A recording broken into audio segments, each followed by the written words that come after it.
Hi, I'm Erica from Retirement Benefits Institute, and today we are here to talk about various aspects of the Thrift Savings Plan, or TSP. And today I have with me Tommy Neesmith. He is the Vice President of Christy Capital Management, as well as a financial planner and one of Retirement Benefits Institute's retirement trainers. Thank you, Tommy, for being here. Hey Eric, it's great to be here today. Hope you're having a great day. Thank you. I am. You too? I am. Looking forward to talking about the interesting questions our viewers may have.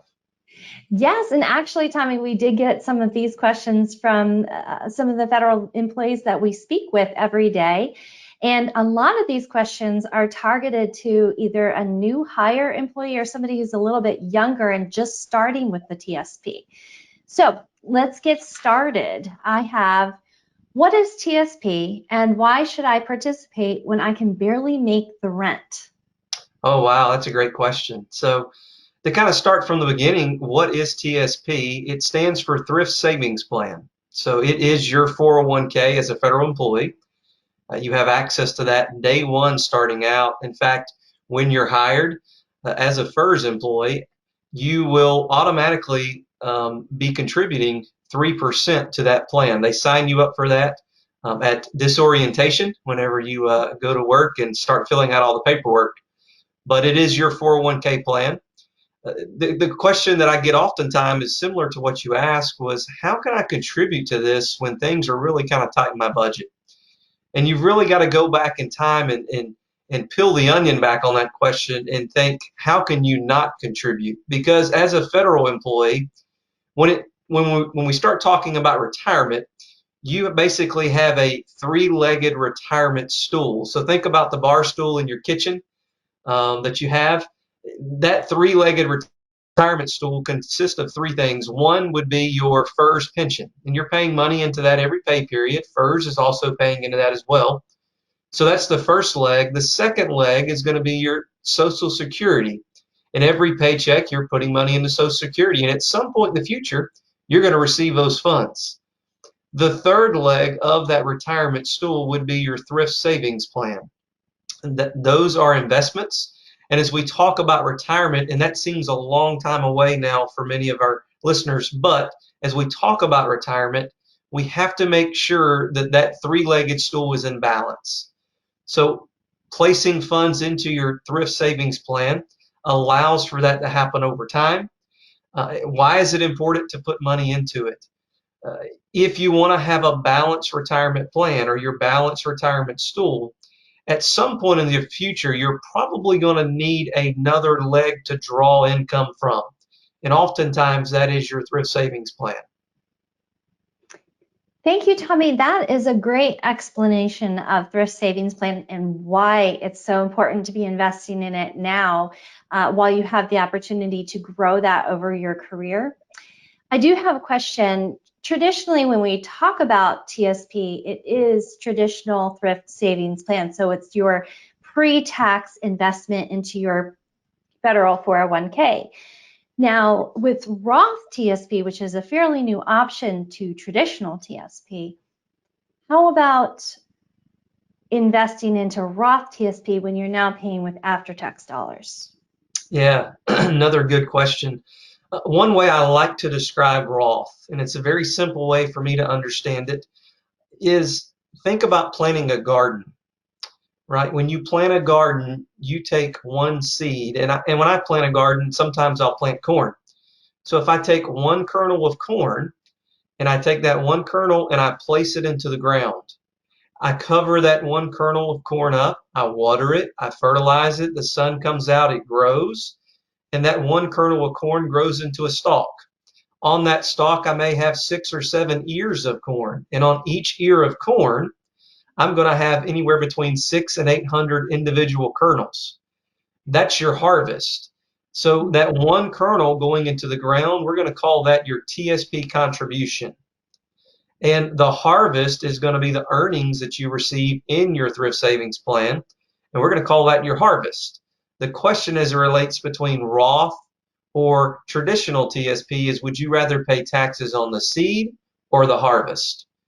So placing funds into your Roth TSP still allows you to receive the match from the federal government. The federal government is going to give your match on the traditional side, but all of your contributions can be Roth, which is after-tax dollars, meaning when you go to withdraw those funds out in the future, you will not pay tax on the earnings and or what you put in if you hold it to age 59 and a half and for 5 years. So it's a great tax efficient way to save funds long term. When we have a retirement training seminar, Tommy, one of the things that we discuss with our attendees is mitigating taxes in retirement. And I have found, speaking with a lot of attendees after the class, that they never really thought about the implications of tax and what it would do on their bracket and in their withdrawals in retirement. Can you add a little bit more insight on that? Sure.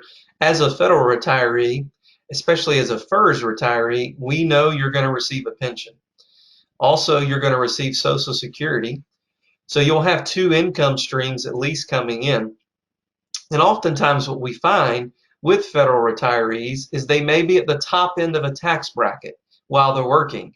And then they retire and they stay in the same tax bracket because of pension and Social Security, dropping them down. So from a taxation standpoint, planning for that in the future, meaning if I'm going to withdraw funds out of an investment account and I know I'm going to stay in the same tax bracket that I'm in while working, boy, wouldn't it be nice to have a bucket of funds I could draw from that are tax-free.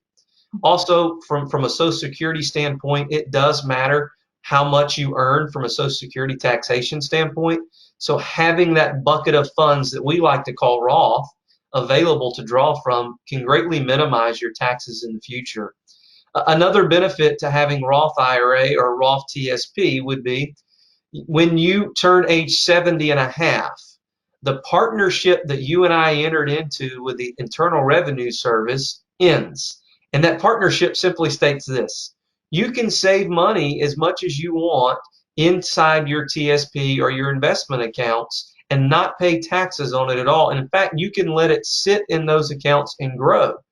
But at age 72, the Internal Revenue Service says if it's traditional 401k or IRA funds, you have to begin drawing those funds out and paying taxes on whatever the tax rates are then in the future.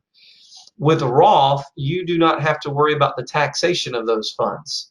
If done appropriately, you can draw funds from your Roth, not have taxes, or just let the funds continue to grow in your investment accounts if you don't need them for daily spending. I think that's a great explanation of required minimum distributions, and you are able to come and visit our Retirement Benefits Institute YouTube channel for a little bit more information about RMDs.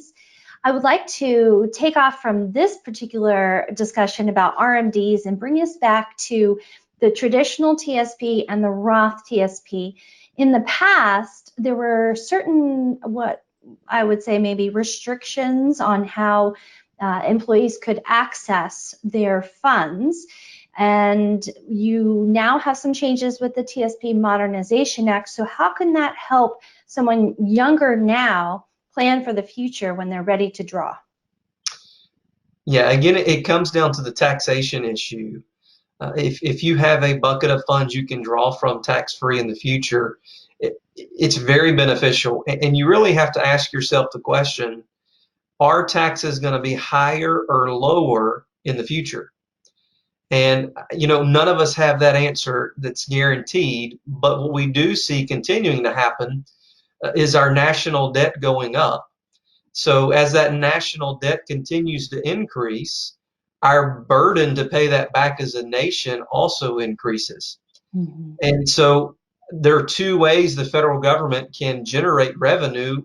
The main way is through taxes. The second way is to decrease spending. What we don't see happening right now is a decrease in spending. No. We do, however, have some of the lowest tax rates we've had in modern history. So if we know what taxes are now, we can go ahead and pay those taxes on our investments throughout the year. And then at some point in the future, if taxes do go up, if it is in a Roth 401k or a Roth IRA, you can then draw those assets out tax-free, including the earnings. So Mhm. again, it's a taxation issue. It's a planning issue that in most federal retirees retirement plan needs to be addressed, at least for some portion of their assets. And I think that it really helps if you're a federal employee to go to somebody who can really discuss with you your financial plan and understand those legs of your stool, who knows the federal retirement system backward and forward. That's really important so that you're getting the most accurate information and advice, wouldn't you say? I do, and I like to use the example. I spent 11 years working as a software and system engineer for the Department of Defense, working on aircrafts. And I know a lot about flying airplanes. I know how they're built. I know the subsystems that go into them. I kind of understand the physics behind it taking flight and coming down, but I am not a pilot. And I can try to be a pilot. I can talk about being a pilot, but I've never flown an airplane off the ground, nor have I ever landed an airplane. So my knowledge about aircraft is fairly extensive, but if I wanted to fly from here to California, I am going to go to a qualified pilot to do that for me. And that's in my best interest to make sure that I do that. Now, I can watch YouTube videos, I can read manuals, but that still does not make me a qualified pilot. So, as we talk about investing, as we talk about tax planning, and we talk about making sure your three-legged stool is in balance in retirement, I highly recommend that you reach out to a qualified professional. You may be very knowledgeable in the world of investments. You may understand things more than others, but at least get a second opinion to kind of help you to ensure that your flight is safe.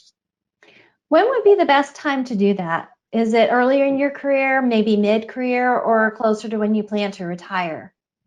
I think it's a process for most individuals. Surely, if you're starting out working, you need to gain as much knowledge as you can. Utilize resources such as Retire Benefits Institute to do that. There are several programs Retire Benefit Institute offers where you Mhm. can have ongoing knowledge and education.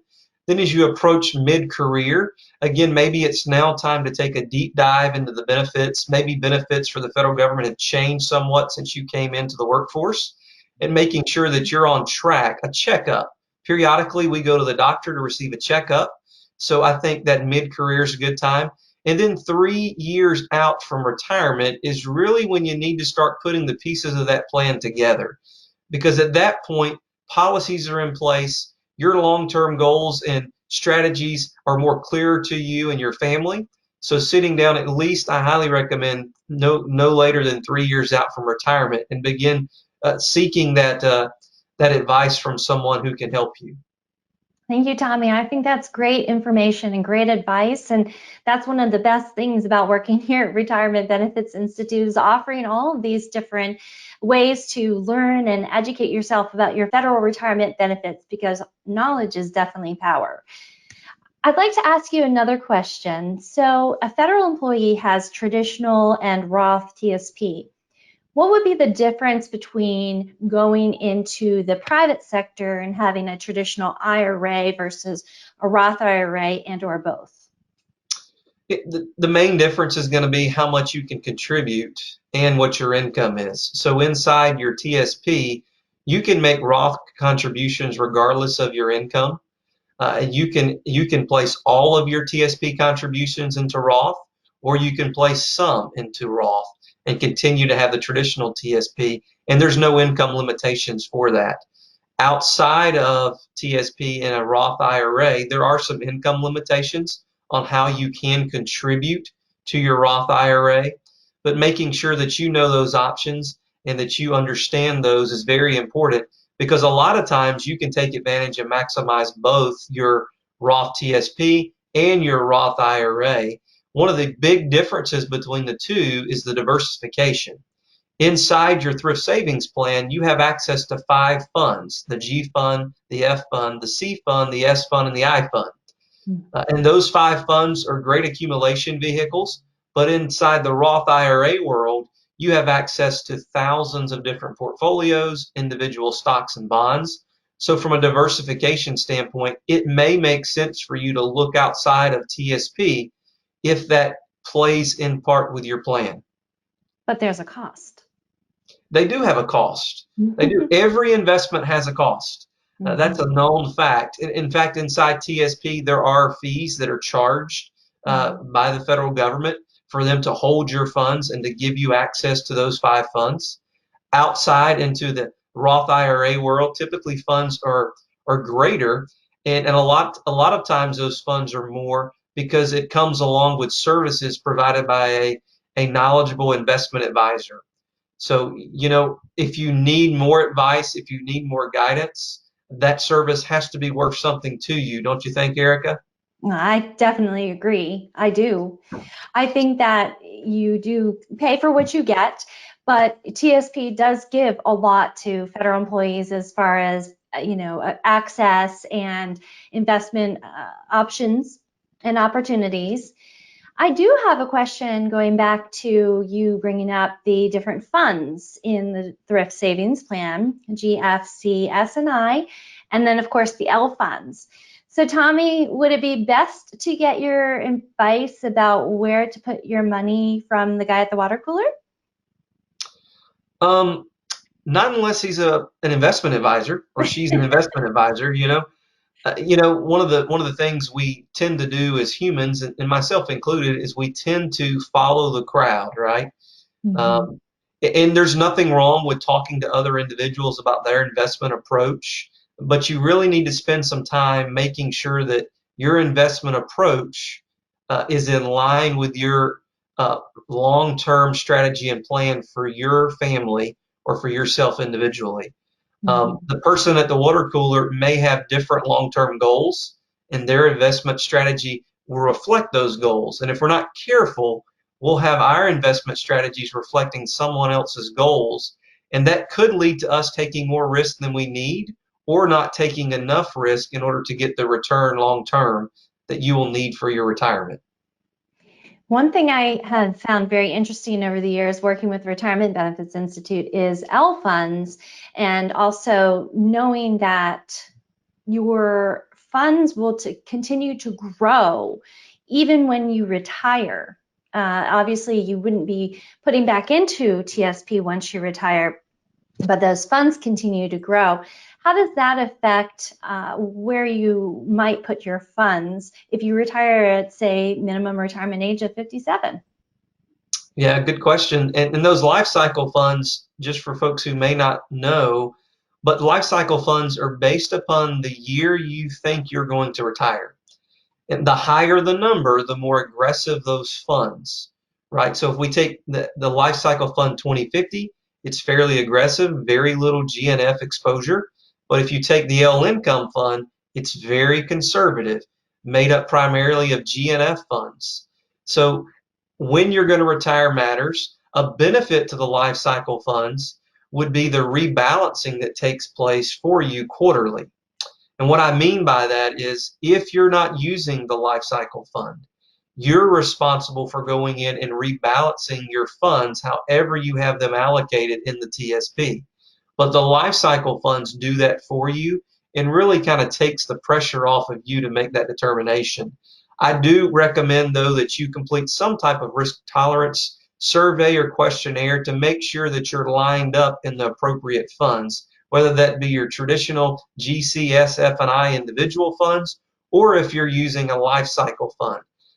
People tell me oftentimes, well, if the longer I have to work, the more aggressive I need to be, and that's true in most cases, but there are a lot of 20 and 30-year-olds that are just conservative by nature that do not want to take the risk of losing funds.